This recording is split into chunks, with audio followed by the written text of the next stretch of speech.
আসসালামু আলাইকুম ওয়া রাহমাতুল্লাহি ওয়া বারাকাতুহু। আলহামদুলিল্লাহি রাব্বিল আলামিন ওয়াল আকিবাতু লিল মুত্তাকিন ওয়াস সালাতু ওয়াস সালামু আলা রাসূলিহি মুহাম্মদ ওয়া আলা আলিহি ওয়া আসহাবিহি আজমাইন। আম্মা বা'দ ফাআউযু বিল্লাহি মিনাশ শাইতানির রাজীম। বিসমিল্লাহির রহমানির রহিম।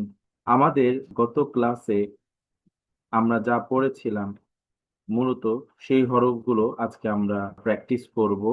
আমি আগে একটু বলে দিচ্ছি, আমরা তো এখানে হরফের নামগুলো আলহামদুলিল্লাহ জানি, ঠিক আছে। তো এটা তো আসলে মূলত হরফ উচ্চারণের একটা প্র্যাকটিসের একটা ক্লাস। আজকের ক্লাসটা একটা হরফ উচ্চারণের প্র্যাকটিস হবে আর কি। এমনি আলহামদুলিল্লাহ আমরা তো হরফ চিনে ফেলেছি, আমাদের হরফ আমি বিশ্বাস করি যে আমাদের সামনে আমার স্টুডেন্টরা সবাই এই হরফগুলো জানেন।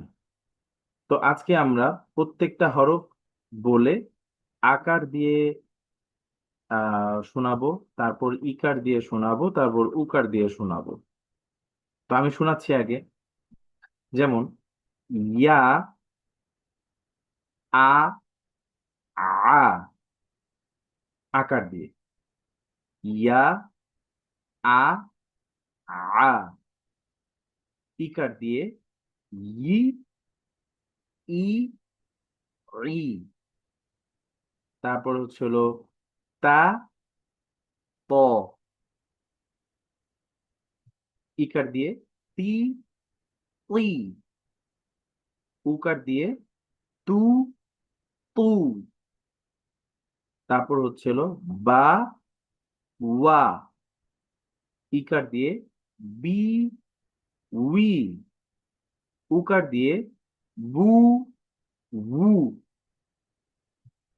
তারপরে যদি হরফটা দেখি, সা, সা, ইকার দিয়ে সি, সি। আচ্ছা, তারপর হচ্ছিল ব, সা, ব, সা, ইকার দিয়ে বি, সি, উকার দিয়ে বু, হু। তারপর হচ্ছে হা, হা, হি, হি, হু, হু। তারপর হচ্ছে সা, স, ইকার দিয়ে পি, ওই, উকার দিয়ে টু, উ। তারপর দা, ব, ইকার দিয়ে দি, উই, উকার দিয়ে দু, বু। তারপর শেষেরটি হচ্ছিল অ, কা, ইকার দিয়ে ই, ই, উকার দিয়ে উ, উ। তো এইভাবে হচ্ছে হলো আমরা শুনবো। তারপরে আরবিতে কিছু হরফ যেগুলো আকারের মতো উচ্চারণ হয় না, অর্থাৎ আকার হলেও মানে জবর আসলেও আকারের মতো উচ্চারণ হয় না। তো আকার দিয়ে আমি শুনবো, আমি আগে একবার বলে নেই। খ, র, স, ব, ত, ভ, অ। তো আগামীকালকে আমাদের কিন্তু আলহামদুলিল্লাহ আমরা কিন্তু যুক্ত বর্ণের দিকে চলে যাচ্ছি আগামীকাল, যাবো ইনশাআল্লাহ। হ্যাঁ, সবাইকে ধন্যবাদ। আসসালামু আলাইকুম ওয়া রাহমাতুল্লাহি ওয়া বারাকাতুহু। আসসালামু আলাইকুম রহমতুল্লাহি আলহামদুলিল্লাহি ওয়াহদা ওয়াসসালাতু ওয়াসসালামু আলা রাসূলিল্লাহ ওয়া আলা আলিহি ওয়া সাহবিহি আজমাইন আম্মা বা'দ আউযু বিল্লাহি মিনাশ শাইতানির রাজীম বিসমিল্লাহির রহমানির রহিম ولقد يسرنا القرآن للذكر فهل من مدكر رب اشرح لي صدري ويسر لي أمري واحلل عقدة من لساني يفقه قولي রব্বি জিদনি ইলমা। তো আজকে হচ্ছে আমাদের 42 নং ক্লাস। তো গত মঙ্গলবার দিন অর্থাৎ 5 মে আমরা যে পড়াগুলো পড়েছিলাম, আমরা সেদিন সূরা ফিল পড়েছিলাম। তো আমরা এখন চলে যাচ্ছি আমাদের পরবর্তী লেসনে, টুডেজ ক্লাস ডিসকাশন। আজকে আমাদের যে পড়া সেই পড়াতে আমরা চলে যাচ্ছি। আজকে আমরা সূরা আসর পড়ব। আউযু বিল্লাহি মিনাশ শাইতানির রাজিম। বিসমিল্লাহির রহমানির রহিম। ওয়াল আসর ইন্নাল ইনসানা লাফি খুসর ইল্লাল্লাযীনা আমানু ওয়া আমিলুস সালিহাতি ওয়াতাওয়াসাউ বিল হাক্কি ওয়াতাওয়াসাউ বিস সবর। সূরা আসর হচ্ছে আমাদের জীবনের, মানে প্রত্যেকটা মানুষের জন্য যদি একটি সূরা যদি কাউকে বলা হয় যে তুমি তোমার জীবনে একটি সূরাকে আঁকড়ে ধরো, সেটি হচ্ছে সূরা আসর। ইমাম শাফি রাহিমাহুল্লাহকে প্রশ্ন করা হয়েছিল যে সূরা আসর সম্পর্কে বলার জন্য। তিনি বলেছিলেন যে আমি মানুষকে বলবো তারা যেন তাদের জীবনের লক্ষ্য হিসেবে তারা যেন আসরকে তাদের, মানে এটাকে যেন তারা তাবিজ বানিয়ে ফেলে। সূরা আসরে এমন একটা বিষয় নিয়ে আলোচনা করা হয়েছে যে আমাদের দিন চলে যাচ্ছে, সময় চলে যাচ্ছে, বাট সেই ব্যাপারে আমাদের কোনো মাথা ব্যথা নাই। এবং সময়ের সাথে যে আমরা ক্ষতিগ্রস্ত হচ্ছি, বরফ যেমন আপনার, আমরা বরফকে যদি আমরা রেখে দেই তপ্ত কোনো সূর্যের নিচে, এটা যেমন খুব দ্রুত গলে যায়, ঠিক একইভাবে আমাদের জীবনটা খুব দ্রুত চলে যাচ্ছে। মানে একই সাথে আমরা কি হচ্ছি, আমরা ক্ষতিগ্রস্ততা অন্তর্ভুক্ত হয়ে যাচ্ছে। তবে সেই সকল লোকেরা ক্ষতিগ্রস্ত আহ ক্ষতিগ্রস্তদের অন্তর্ভুক্ত নয় যারা কিনা ঈমান এনেছে, আল্লাহর প্রতি বিশ্বাস স্থাপন করেছে, এবং যারা সৎ কাজ করেছে, ভালো কাজ করেছে, ভালো কর্ম করেছে, এবং একে অপরকে তারা হকের, সত্যের উপদেশ দিয়েছে, একই সাথে তারা ধৈর্যের উপদেশ দিয়েছে।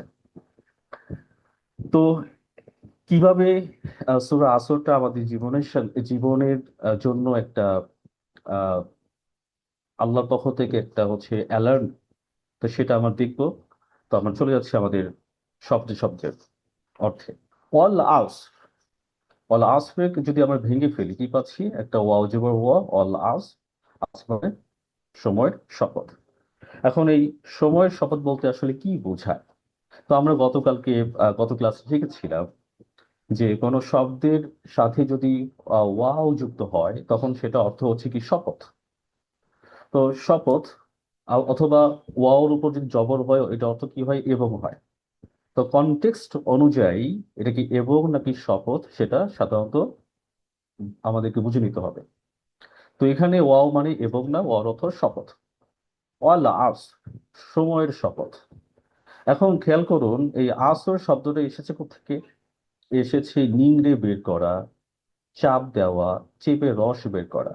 অর্থাৎ আসর শব্দটি নিজেই হচ্ছে একটা রুট ওয়ার্ড, একটা মূল শব্দ, আরবি ভাষার মূল শব্দ। তা আসর বলা হয় যখন কোনো কিছুর শেষ অবস্থাকে বলা হয় আসর। যে কোনো কিছু শেষ অবস্থা।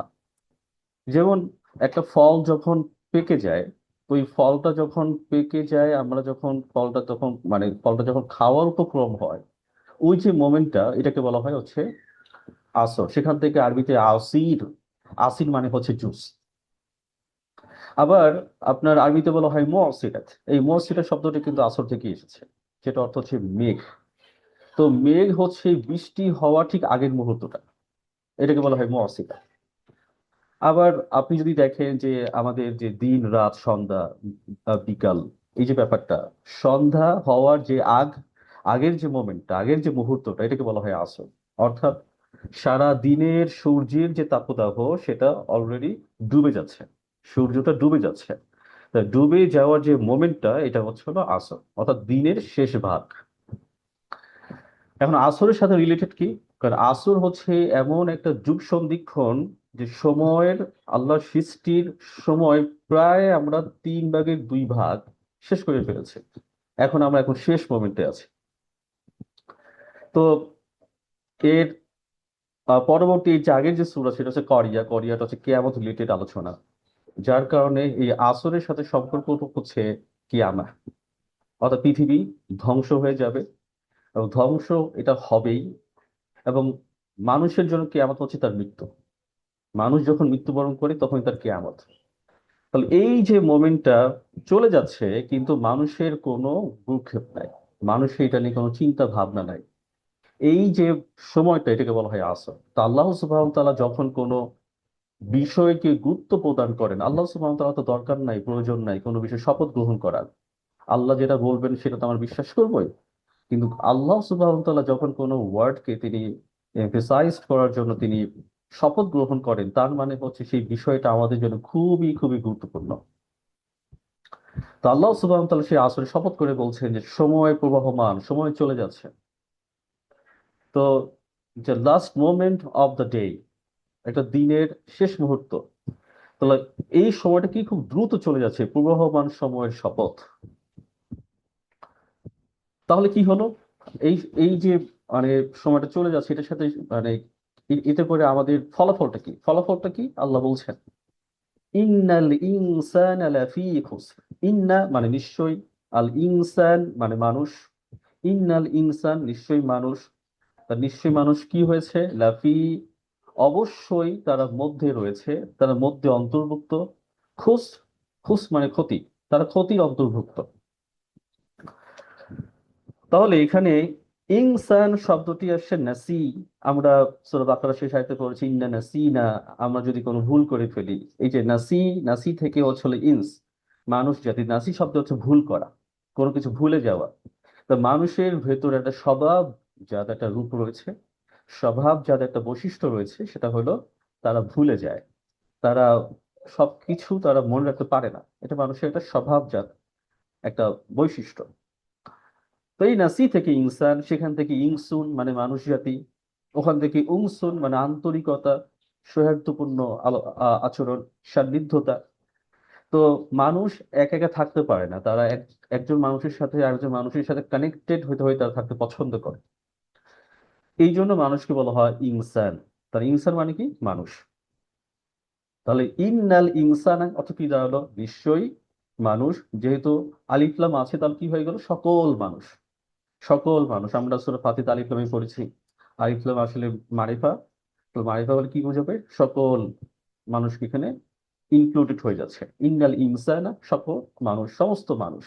লাফি, তাহলে লাফি হলো কি হলো, লাফি, লাফি মানে হচ্ছে হলো, এটা আমাদের জানার শব্দ। লাভ, লা মানে অবশ্যই, ফি মানে মধ্যে।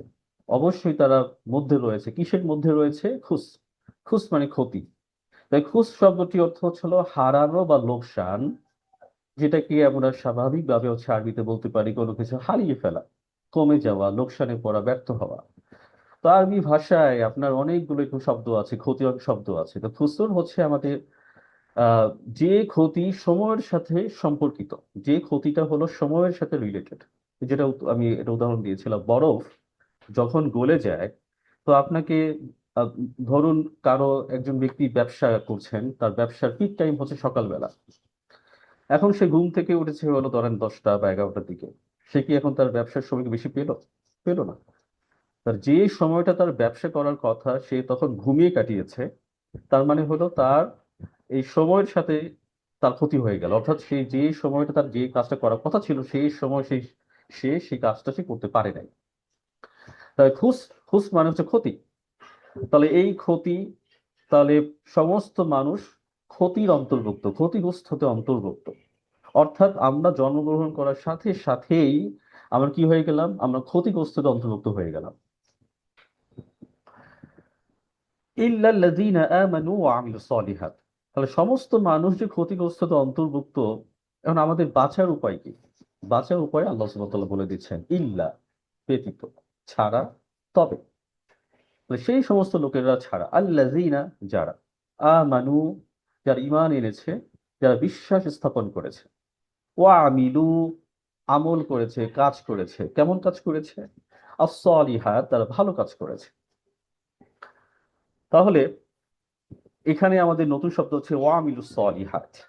ওয়া আমিলু, তো ওয়া আমিলু শব্দটিকে যদি ভেঙে ফেলি, আমরা পাচ্ছি ওয়া অজবর ওয়া, আমিলু। আমিলু মানে হচ্ছে আমল করেছে বা কাজ করেছে। তাহলে এই আমিলু শব্দটি কোত্থেকে এসেছে? তো আমিলু শব্দের সেন্ট্রাল ওয়ার্ড বা রুট ওয়ার্ডটা হচ্ছে আমাল। আমাল মানে কাজ করা, তারপর কার্যকরভাবে কাজটি সম্পাদন করা, তারপর বাস্তবে প্রয়োগ করা, কোন একটা অ্যাসাইনমেন্ট। যে ব্যক্তি কোনো কাউকে একটা অ্যাসাইনমেন্ট দেয় সেটা হচ্ছে আমল অন্তর্ভুক্ত। তো আল্লাহ সুবহানাহু ওয়া তাআলা আমাদেরকে একটা অ্যাসাইনমেন্ট দিয়েছেন দুনিয়াতে, আমাদেরকে মৃত্যুর আগ পর্যন্ত কোরআন পড়ে যেতে হবে, এটা একটা অ্যাসাইনমেন্ট।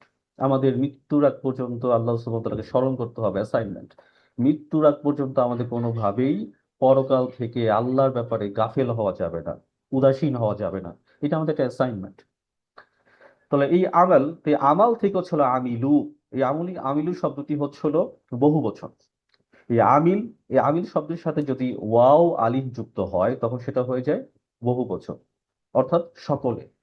তাহলে সবাই কাজ করেছে, অর্থাৎ যে সকল লোকেরা কাজ করেছে।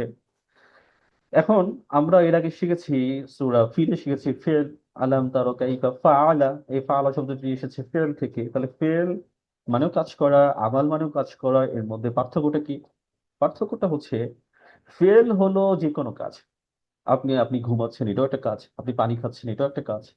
আপনি হাঁটছেন, এটাও একটা কাজ। ইভেন আপনি চিন্তা করছেন, আপনি চুপ করে আছেন, এটাও একটা কাজ, এটা একটা ফেল। না, আমাল কখন হবে? আমালে থাকতে হবে একটা উদ্দেশ্য, একটা পারপাস, এবং এই কাজটা হচ্ছে আপনার মানে কনসিস্টেন্সি মেনটেন করবে, ধারাবাহিকতা আর এটা মেনটেন করবে। যদি কোনো কাজ ধারাবাহিক না হয় তখনও, তাহলে সেটাকে আমরা আমাল বলতে পারি না। তা আপনি যদি বলেন আমল করছেন, তো আমলটা কি হতে হবে? ধারাবাহিক হতে হবে। এই জন্য রাসূল সাল্লাল্লাহু আলাইহি সাল্লাম বলেছেন, বুখারীর হাদিস, যে আল্লাহ সুবহানাহু ওয়া তাআলার কাছে মানে সেই ইবাদতটা সবচেয়ে বেশি পছন্দনীয় যে ইবাদতটি হচ্ছে নিয়মিত করা হয় যদিও তা কম। তো অনেক বেশি আমল করা হচ্ছে, 3 দিন করছি 1 মাসের খবর নাই, এরকম কোনো আমল আল্লাহ পছন্দ করেন না। আল্লাহ চান কনসিস্টেন্সি। আপনি একটা কাজ, একটা আমল, সেটা কি করবেন? এটাকে টার্গেট রাখবেন, একটা উদ্দেশ্য থাকতে হবে, এবং একই সাথে সেখানে কি থাকতে হবে? ধারাবাহিকতা থাকতে হবে। যদি সেটা না থাকে সেটা আমল হয় না, অর্থাৎ অ্যাসাইনমেন্ট। তাহলে আমলের ক্ষেত্রে আমি কি বলতে পারি? আমল শব্দে সাধারণত কি থাকে? এখানে থাকে সচেতনতা, থাকে কনসিয়াসনেস থাকে, সেখানে একটা উদ্দেশ্য থাকে, একই সাথে সেটা পরিশ্রম থাকে। আপনি যখন কোরআন পাঠ করছেন তার মানে এটা না যে আপনি মানে কোরআনটাকে আপনি এমনি এমনি পাঠ করছেন, আটারিং করছেন। আপনি কোরআনের ব্যাপারে সচেতন থাকতে হবে, এটা আল্লাহর পক্ষ থেকে নাজিলকৃত কোরআন, যা আমাদের উপর অবতীর্ণ হয়েছে। তো আল্লাহ সুবহানাহু ওয়া তাআলা চান আমরা যেন এই কোরআন চর্চার মাধ্যমে নিজেদের জীবনটা অ্যাপ্লাই করে আমরা যেন জাহান্নাম থেকে মুক্তির মাধ্যমে আল্লাহ সুবহানাহু ওয়া তাআলা সন্তুষ্টি নিয়ে যেন জান্নাত প্রবেশ করতে পারি। এই ব্যাপারে আপনার সচেতনতা থাকতে হবে। উদ্দেশ্য কি? উদ্দেশ্য হচ্ছে আল্লাহ সুবহানাহু ওয়া তাআলা সন্তুষ্টি, এর মাধ্যমে জাহান্নাম থেকে মুক্তি পাওয়া, পরিশেষে জান্নাতে গমন। এবং এটা কি সহজ কাজ? মোটেই সহজ কাজ না। সেখানে আপনাকে পরিশ্রম করতে হবে। সবাই রাত জেগে আমল করতে পারবে না, সবাই নিয়মিত প্রতিদিন এই কাজ করতে পারবে না। তো এটা করার জন্য ডেডিকেশন লাগবে। যে কোনো আমাল করতে গেলে সেটার পেছনে কি থাকে? সেটার পেছনে ডেডিকেশন কাজ করে। আর সলিহাত, আর সলিহাত শব্দটি সলাহ থেকে আসে, সলাহ। তো সলাহ মানে হচ্ছে সৎ কাজ। এটা বা আরবিতে যে সলাহ, ওইটা ভাবতে যাবেন না, ওইটা ওইটা রুট আলাদা, ওইটা রুট ওয়ার্ড হচ্ছে আলাদা, সোয়াতলাম ওয়াও।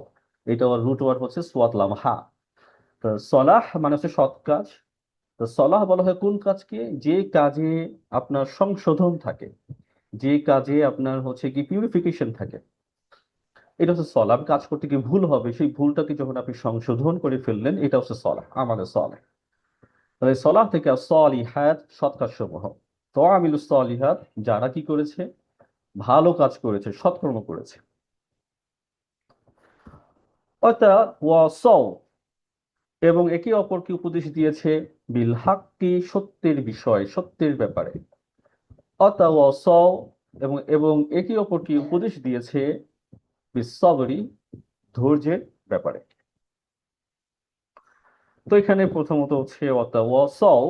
এই ওয়াতাওয়াসাও, এখানে দুটো শব্দ, একটা ওয়া, একটা হচ্ছে তাওয়াসাও। এই তাওয়াসাও শব্দটি এসেছে হলো অসিয়া থেকে। অসিয়া, অসিয়া মানে উপদেশ দেওয়া। এই যে আমরা, আমাদের কেউ যদি মৃত্যুবরণ করে, বাবারা মায়েরা আমাদেরকে কি করে ওসিয়ত করেন, বাবা আমি আমার মৃত্যুর পর তুমি কাজটা করবা, আমার মৃত্যুর পর আমার সম্পদটাকে তুমি ওখানে তুমি দান করবা, আমার মৃত্যুর পর তুমি অমুকে দেখে রাখবা। তো এরকম অনেক ওসিয়ত থাকে, বাংলা শব্দ ওসিয়ত। এই ওসিয়ত মানে কি? উপদেশ দেওয়া। এই অসিয়ত থেকে এসে অতাওয়া সও। অতাওয়া সও, অতাওয়া সও মানে কি? পরস্পর সবাইকে উপদেশ দিয়েছে।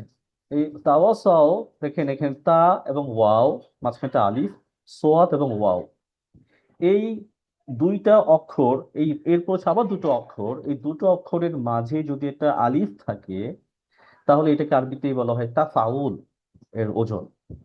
তখন এটা কি হবে, এটা অর্থ হয় পারস্পরিক, ইচ আদার, অর্থাৎ নিজ থেকে আপনি কি করে উপদেশ দিবেন, অতঃপর যারা পরস্পরকে নিজ থেকে উপদেশ দিয়েছে। তাহলে এখানে কোনো, আপনি, এটা এরকম না যে কেউ আপনাকে করতে বলেছে বিধে আপনি এটা করবেন, বরং আপনি নিজ থেকে আপনি মানুষকে আপনি ওসিয়ত করে উপদেশ দিবেন। সেই উপদেশটা কিসের ব্যাপারে দিবেন? বিল হাক্কি, সত্যের বিষয়। Our ultimate goal, our reality, আমাদের রিয়েলিটি কি? আমাদের রিয়েলিটি হচ্ছে আমরা দুনিয়া থেকে চলে যাব, দুনিয়াতে আমরা থাকবো না, আমরা আল্লাহর কাছে হিসাব দিব। আল্লাহর যেখান থেকে এসেছি আমরা আমরা তার কাছে ফিরে যাব, তার সামনে আমরা হিসাব দিব। এই যে রিয়েলিটি, এটার ব্যাপারে আমাদের কি করতে হবে? প্রত্যেকটা মানুষ একে অপরকে কি করবে? উপদেশ দিবে। সেই উপদেশ দেওয়ার জায়গা থেকে আমি না, আমি, আপনি, আপনারা সবাই এখানে দায়বদ্ধ। যদি কাজগুলো আমরা করতে পারি, তাহলে আপনি কি দুনিয়াতে এসে আপনি ক্ষতিগ্রস্তদের অন্তর্ভুক্ত নন। তারপর কি আছে? অতাওয়া সব বিসব। তাহলে অতাওয়া সব, এটা আমাদের জানার শব্দ। বিসব, এটা আমরা শিখেছি, সবর মানে ধৈর্য। তো আমরা চলে যাচ্ছি আমাদের পরবর্তী সূরা। পরবর্তী সূরা হচ্ছে সূরা তাকাসসুর।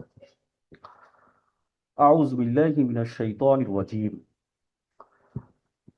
ألهاكم التكاثر حتى زرتم المقابر كلا سوف تعلمون ثم كلا سوف تعلمون كلا لو تعلمون علم اليقين لترؤن الجحيم ثم لترؤنها عين اليقين ثم لتسألن يومئذ عن النعيم।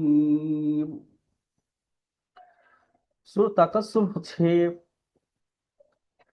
যদি আমি এটাকে এক কথাই বলি, তাহলে এটা হচ্ছে মানুষ দুনিয়াতে এসেছে, দুনিয়া থেকে আসার পর যে কাজটা তার করার কথা সেই কাজটা না করে সে দুনিয়ার ব্যাপারে সে গাফেল। দুনিয়ার ব্যাপারে তারা উদাসীন, মানে পরকালের ব্যাপারে তারা উদাসীন।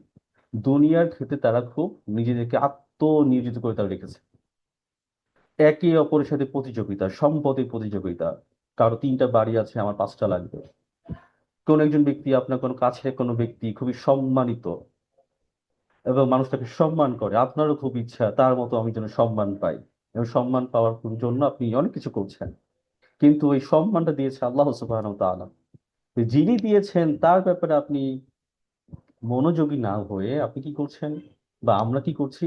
আমরা সেই বস্তুর দিকে আমরা হলো নিজেদেরকে ধাবিত করছি। আল্লাহ স্মরণ করে দিচ্ছেন, মানুষ এই প্রতিযোগিতা করে যাচ্ছে এবং সেটা করে যাবে যতক্ষণ পর্যন্ত তার মৃত্যু না ঘটবে, যতক্ষণ পর্যন্ত সে কবরে না প্রবেশ করবে।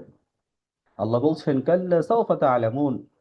এবং কাল্লা, কাল্লা শব্দটা তখনই বলা হয় যখন কোনো ব্যাপারে সেটা এমফেসাইজড করা হয়, অর্থাৎ মানে কখনো না, মানুষ অচিরেই তারা জানতে পারবে। সুম্মা কাল্লা সাউফা তা'লামুন, আবার কাল্লা সাউফা তা'লামুন, আবার কাল্লা, 3বার কাল্লা শব্দটি ব্যবহার করেছেন। তার প্রথম কাল্লা, দ্বিতীয় কাল্লা, তৃতীয় কাল্লা। তার প্রথম কাল্লাটা হচ্ছে হলো আপনি যখন, এই যে আমরা যে জানতে পারবো রিয়েলিটি, সেটা কোনটা? আপনি যখন মৃত্যুবরণ করবেন আপনি একটা রিয়েলিটি দেখবেন। আপনি যখন হাসরের ময়দানে যখন উঠবেন, সেটা হচ্ছে আরেকটা রিয়েলিটি। অতঃপর আপনি যখন রিয়েলিটিটা, হাসরের ময়দানের যে বাস্তবতা দেখার পর ফাইনালি যখন ফলাফলটা দেওয়া হবে, জান্নাত জাহান্নাম, একটা গ্রুপ জান্নাতে যাবে আর একটা গ্রুপ জাহান্নামে যাবে, এইটা দেখার পর, আর এই যে আপনি আপনার জানাটা দুনিয়াতে যেটা আপনি জানলেন, এই জানাটা তখন কি হবে? ইলমুল ইয়াকিন, অন্তর একদম দৃঢ়ভাবে আপনার হচ্ছে এটা অবস্থান করবে। মানে আমি যেটা জানতাম সেটা জানা ছিল না, এই জানাটা তীব্র আকার ধারণ করবে আমার মস্তিষ্কে। তাহলে সেটা কোনটা? এই জান্নাত জাহান্নাম দেখার পর আপনার ভিতরে হচ্ছে আরেকটা রিয়েলিটি তৈরি করবে। তো মানুষ যখন জাহান্নামকে দেখবে তখন তারা বিশ্বাস করবে, আয় হায়, আমরা তো দুনিয়াতে কথাগুলো শুনেছিলাম জাহান্নামের ব্যাপারে, আর এই হচ্ছে এই জাহান্নাম। এবং আল্লাহ সুবহানাহু ওয়া তাআলা প্রত্যেকটা মানুষকে জিজ্ঞেস করবেন তার নিয়ামত, তিনি যে নিয়ামত দান করেছিলেন, এই নিয়ামত সম্পর্কে তিনি প্রত্যেকটা মানুষকে তিনি জিজ্ঞেস করবেন। তো এই সেই নিয়ামতটা কি, নিয়ামত কাকে বলে সেটা আমরা জানবো, আমার ক্লাস চলে যাচ্ছে। আল্লাহাকুমুত তাকাসসুর।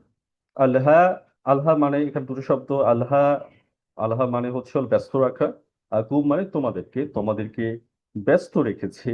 আর তাকাসসুর প্রাচুর্যের প্রতিযোগিতা। তাহলে এখানে দুটো শব্দ আছে আল্লাহ। আল্লাহকে যদি ভেঙে ফেলি তাহলে এই যে আলিফটা তখন ইয়ায় অন্তর্ভুক্ত হয়ে যাবে। আল্লাহ, আল্লাহ মানে হচ্ছে তোমাদেরকে ব্যস্ত রেখেছে, বা তোমাদেরকে গাফেল করে দিয়েছে, বা তোমাদেরকে বিভ্রান্ত করে দিয়েছে। মানে যেটা গুরুত্বপূর্ণ কাজ সেটাকে না করে অন্য কোনো কাজে তাকে নিয়োজিত রাখা। কুম নিজেদেরকে, মানে কুম মানে তোমাদেরকে। এটা কে রেখেছে? আত্মাকাসু। আত্মাকা, আত্মাকাসু দেখেন একটুকে বলেছিলাম যে দুইটা শব্দ, মানে দুইটা অক্ষর মূলত, তা এবং কাফ, মাঝখানে একটা আলিফ আছে, আবার পরবর্তী দুটো বর্ণ, দুটো অক্ষর সা এবং র। তাহলে দুটো বর্ণের মাঝে, মানে চারটা বর্ণের মাঝে যদি একটা আলিফ থাকে তখন এটা একে অপরের মিনিং দেয়, একে অপরের। মানে আত্মাকাসুর প্রাচুর্যের প্রতিযোগিতা, অর্থাৎ একে অপরের সাথে যে প্রাচুর্যের প্রতিযোগিতা সেটা কি করেছে, আমাদেরকে ব্যস্ত রেখেছে। তো দেখতে পাচ্ছেন প্রাচুর্যের প্রতিযোগিতা, একে অপরের সাথে বেশি পাওয়ার চেষ্টা, সেটা কোনটা, ধন সম্পদ প্রভাব, সবকিছু আমার চাই। তাহলে এই চাওয়া, এই যে আধিক্যতা, আমি আরো বেশি বেশি চাই, এই চাওয়ার যে প্রবণতা, এটা আমাদের কি করেছে, আমাদেরকে উদাসীন করে রেখেছে। হাত্তা, হাত্তা মানে যতক্ষণ না জুরতুম তোমরা পৌঁছেছো বা পরিদর্শন করেছো, আল মাকাবির কবর সমূহে।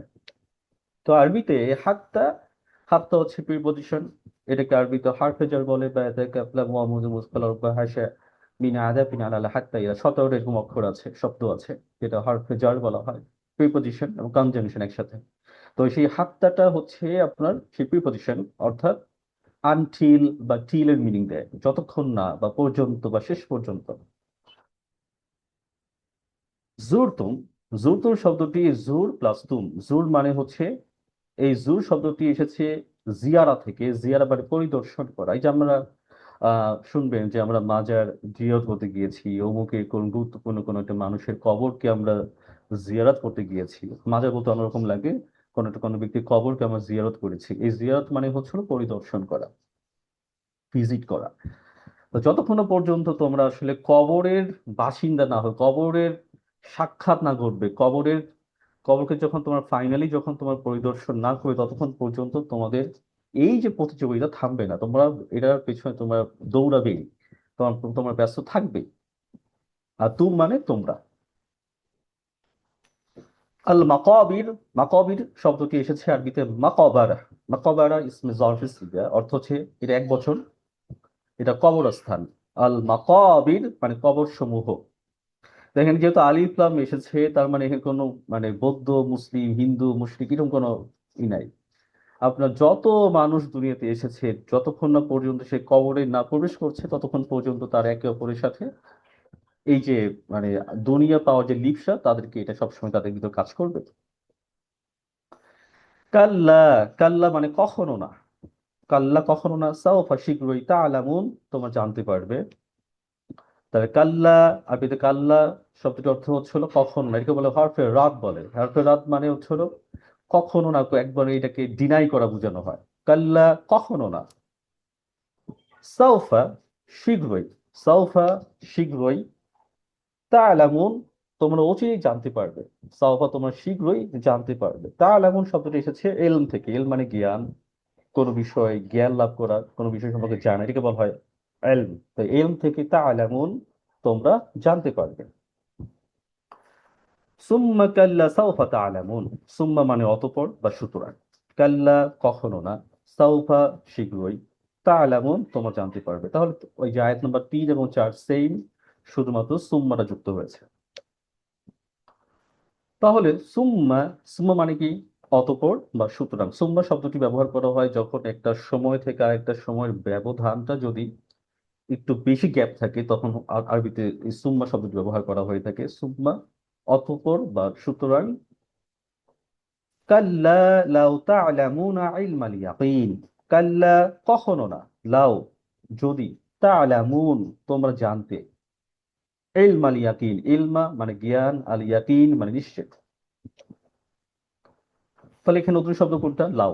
লাউ মানে যদি, এখানে রুট ওয়ার্ড নাই। লাউ এটা হচ্ছে ইফ, মানে যে আপনার হলো কন্ডিশনাল সেন্টেন্সের মতো। ইফ, ইফ এ মিনিং দিচ্ছে। আল ইয়াকিন, ইয়াকিন মানে নিশ্চিত। অর্থাৎ আল্লাহ সুবহানাহু ওয়া তাআলা যে সকল বিষয় তিনি কথা বলেছেন, যে ইলমুল গায়েবের যে ব্যাপারগুলো, এই ব্যাপারে যতক্ষণ না আমরা দেখছি, এই জন্য আমাদের ভিতরে সেই বিশ্বাসটা হচ্ছে দৃঢ় হচ্ছে না। বাট যখন আমরা সেটা দেখে নিব বা দেখবো, সচক্ষে যখন দেখবো মৃত্যুর পর, বা এই মৃত্যু হচ্ছে একটা রিয়েলিটি, তখন এই ব্যাপারে আমাদের নিশ্চিত জ্ঞান তৈরি হবে। এইটা হচ্ছে আল ইয়াকিন, নিশ্চিত।